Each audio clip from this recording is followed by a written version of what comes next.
அன்பான பெற்றோர்களுக்கு குடியரசு தின நல்வாழ்த்துக்கள். இன்றைக்கி நாம் குடியரசு தினம் கொண்டாடுறோம். இன்றைக்கி கொடி உயருது, பறக்குது. ஆனால் ஒரு சின்ன கேள்வி, நாளைக்கு இந்த கொடியை உயர்த்த போகிறவங்க யார்? வேறு யாரும் இல்லை, நம்ம வீட்டில் இருக்கக்கூடிய குழந்தைங்க தான்.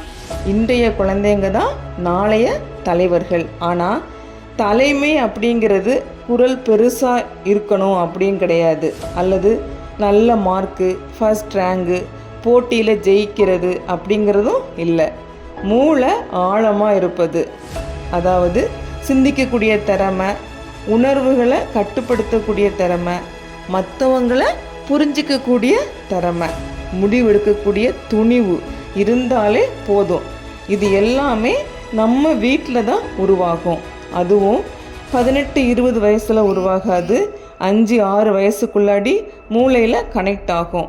ஆனால் இப்போது இந்த வயசில் பேரண்ட்ஸ் என்ன பண்ணுறாங்க அப்படின்னா, குழந்தை ஏதாவது பண்ணுனா அமைதியாயிரு, சத்தம் போடாத அப்படின்னு தான் சொல்கிறாங்க.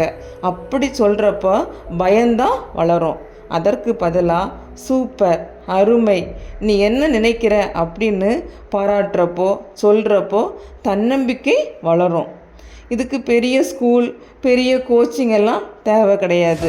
தேவையானது என்னன்னா, குழந்தை பேசுகிறத கேட்கக்கூடிய பெற்றோர், குழந்தைய பேச விடக்கூடிய ஒரு சூழல், மற்றவங்களை ஒப்பிட்டு பேசாத ஒரு வளர்ப்பு, இத்தனையும் இருந்துச்சுன்னா லீடராகக்கூடிய பிரெயின் உருவாகும், அடித்தளம் ஸ்ட்ராங் ஆகும்.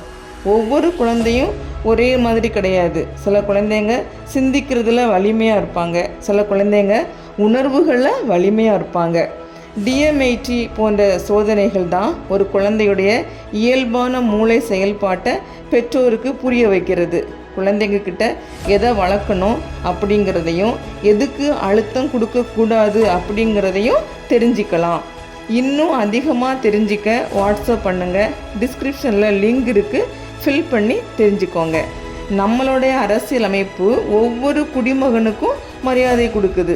அதே மரியாதையை நம்ம குழந்தைங்களுடைய எண்ணத்துக்கும் கொடுத்தாலே போதும். இந்த குடியரசு தினத்தில் ஒரு தீர்மானம் எடுத்துக்கலாம். ஒரு பெற்றோரா, ஒரு ஆசிரியரா அப்படின்னா, அவன் நல்ல மாணவன் மட்டுமல்ல, அவன்தான் நல்ல மனிதன், நல்ல தலைவர். ஒரு சிறந்த நாட்டை உருவாக்கணும் அப்படின்னா முதல்ல நல்ல மூளையை உருவாக்கணும். ஏன்னா எதிர்கால தலைவர்கள் இப்போது நம்ம வீட்டில் தான் இருக்கிறாங்க. எல்லாருக்குமே புரிஞ்சிருக்கும். நன்றி. சப்ஸ்கிரைப் பண்ண மறக்காதீங்க. நிறைய பெற்றோருக்கு இந்த வீடியோ போய் சேர ஷேர் பண்ணுங்கள்.